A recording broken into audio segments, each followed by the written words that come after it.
করলেন। হনুমান তখন এই দিক ওদিক তখন হনুমান দেখিতে লাগলেন।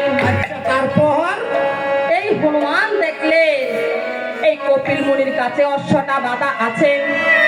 তখন হনুমান ভাবলেন আমি কেমন করে কপিল মুনির কাছ থেকে আমি অশ্বকে নেব, কারণ এই কপিল মুনি হচ্ছে অত্যন্ত রাগান্বিত মুনি। শ্রীরামচন্দ্রের পূর্ব বংশে সগর নামে এক রাজা ছিল। এই সগরের ৬০,০০০ পুত্র ছিল। এই কপিল মুনির কোপানলে তারা ধ্বংস হইয়া গেল। আর এই সগর রাজার ৬০,০০০ পুত্রকে উদ্ধার করার জন্য এই যে ভগীরথ এই গঙ্গাকে ধরা দামে নিয়ে আসলো। এই ভগীরথ যখন গঙ্গাকে ধরা দামে নিয়ে আসলেন, আর একদিন গঙ্গা তাকে আমার প্রাণ গোবিন্দকে তখন জিজ্ঞাসা করল, গো প্রভু, আমার এই গঙ্গার জলে তো কত পাপীর পাপ মোচন হয়, কিন্তু আমার পাপ কেমন করে মোচন হবে? ওগো প্রভু, আমার পাপ কেমন করে মোচন হবে? আমার কাছে তো অনেক পাপীর পাপ মোচন হয়। তখন আমার গঙ্গা বললেন, গঙ্গাকে তখন আমার প্রাণ গোবিন্দ বললেন, ওহে গঙ্গা, ওহে গঙ্গা, তোমার উদ্ধার আছে। তোমার এই যদি জলে কোনো শুদ্ধ বৈষ্ণব যদি স্নান করে, তাহলে তোমার এই তোমার উদ্ধার হইয়া যাবে। একজন শুদ্ধ বৈষ্ণব যদি তোমার এই গঙ্গার বুকে স্নান করে, তাহলে তোমার গঙ্গা পাপ মোচন হইবে। আর এদিকে আমার গঙ্গা এই সগর রাজার ৬০,০০০ পুত্র তখন এই গঙ্গার বুকে উদ্ধার হইল। আমি কেমন করে কপিল মুনিকে আমি ডাক দেব? তখন এই আমার ভক্তশ্রেষ্ঠ হনুমান কি কার্য করলেন? এই হনুমান ভাবলেন, আমার প্রভুর সেবাতে যদি আমার এই প্রাণ চলে যায়, তাতে আমার কোনো দ্বিধাবোধ নেই। আমি যদি অশ্বটা নিতে পারি, তাহলে আমার প্রভু শ্রীরামচন্দ্রের পাপ দেহ থেকে পাপ মোচন হবে। আমি যদি অশ্বটা না নিই, তাহলে আমার প্রভু পাপ কিছুতেই মোচন হইবে না। আরে যোগ্যতা হবে না, কেমন করে পাপ মোচন হবে?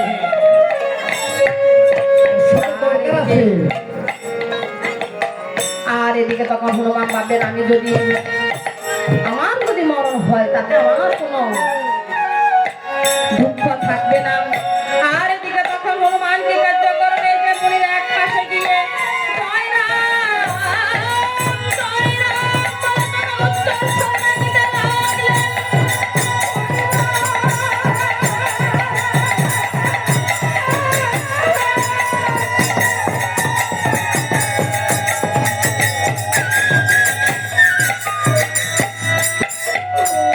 আর এদিকে তখন জয় রাম, জয় রাম বলে উচ্চস্বরে ডাকিতে লাগলেন। আর এদিকে কপিল মুনির ধ্যান ভঙ্গ হয়ে গেল। কপিল মুনির ধ্যান ভঙ্গ হয়ে কপিল মুনি তখন কি কার্য করলেন?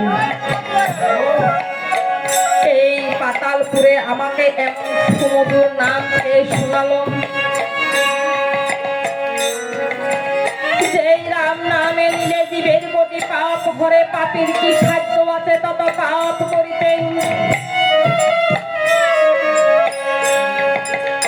এই পাতালপুরে এসে আমাকে এমন রাম নামকে শোনালো। আর এদিকে তখন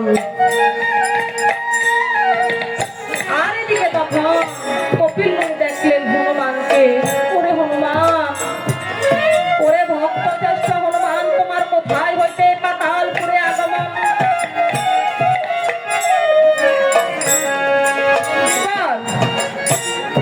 আমার প্রভু শ্রীরামচন্দ্রের ব্রহ্মবদের পাপ হয়েছে, আর যদি এই ব্রহ্মবদের পাপ মোচন করিতে হয়, তাহলে আপনার এই অশ্বটা লাগবে। হনুমান, আমার আনন্দের কোনো সীমা নাই। আমার এই অশ্ব লাগবে আমার প্রভু শ্রীরামচন্দ্রের সেবা।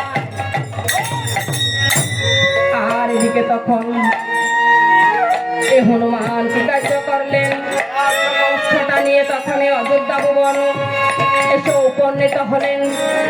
আর মুনি ঠাকুর তখন শ্রীরামচন্দ্রকে কহিতে লাগলেন, হে শ্রীরামচন্দ্র শোনা দিয়ে মন, এই অশ্বটা তুমি কি কার্য করবে? এই যে নির্মল গঙ্গার জলে অশ্বকে স্নান করাইবে, বনফুলের মালা দিয়া তুমি সাধন করিবে, আর এই অশ্বটার কপালে তুমি জয়পত্র লিখন করবে।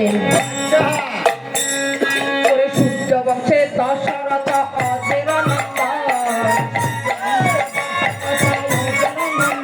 আরে সূর্য বংশে দশরথ অজের নন্দন, আরে তার পুত্র শ্রীরাম লক্ষণ দিয়েছিলেন কপটি মনে থাকো রাম নারায়ণ, কপটি মনে থাকো রাম নারায়ণ, সুবর্ণাখার নাসির টাকা দিলেন লক্ষণ, আরে এই কারণে রামের পিতা হরিল রাবণ। আরো কি লিখতে জানো? আরে সতীর পুত্র হইয়া যে কষ্ট নাহি ধরে,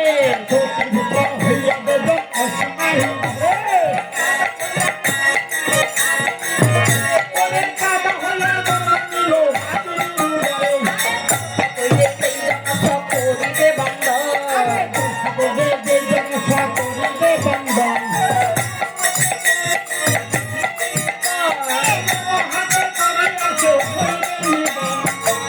এইভাবে জয়পত্র লিখন করবে, আর এই অশ্বটা পৃথিবীর চারটা দিক ভ্রমণ করিবে। শ্রীরামচন্দ্র আরো লিখতে হবে। এই যে আরেক কি লিখতে হবে জানো? কি লিখতে হবে? আরে লিখতে হবে এই যে শ্রীরামচন্দ্র কোন বংশের লোক সেটাই কিন্তু অশ্বের কপালে লিপিবদ্ধ করিতে হবে।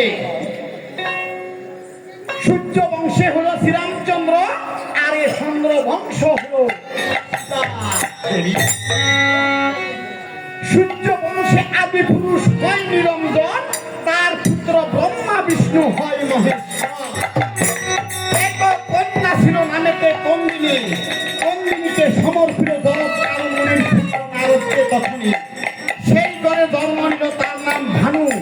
ভানুর পুত্র হলো মরিচ, মরিচের পুত্র হলো বিষ্ণু, বিষ্ণুর পুত্র হলো কশ্যপ, কশ্যপের পুত্র সূর্য, সূর্যের পুত্র হলো এই যে সূর্যের পুত্র হলো মনোমন পুত্র সুসেন, সুসেনের পুত্র প্রসন্ন, প্রসন্নের পুত্র যুবনেশ্বর, যুবনেশ্বরের পুত্র মানদাতা।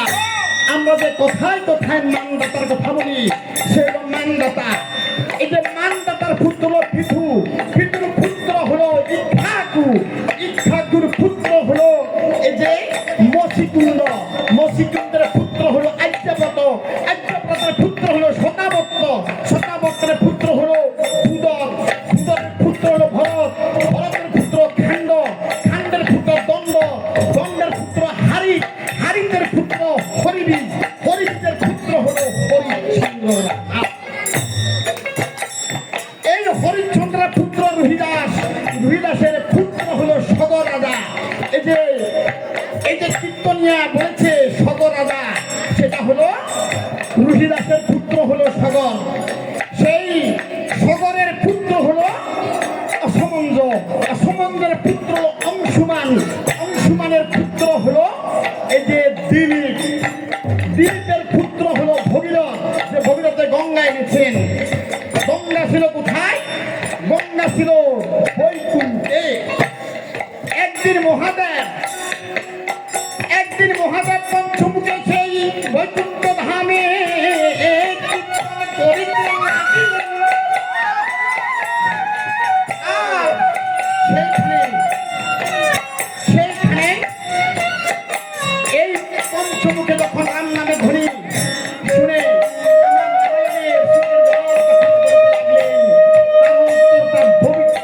দ্রবিত হলেন, আর সেখানে গঙ্গার উৎপত্তি হয়েছে।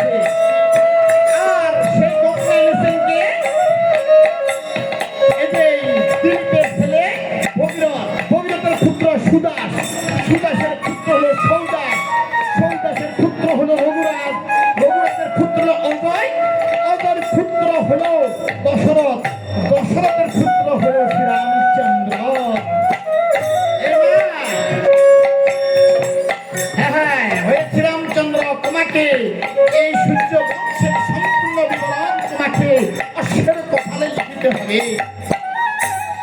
বলেন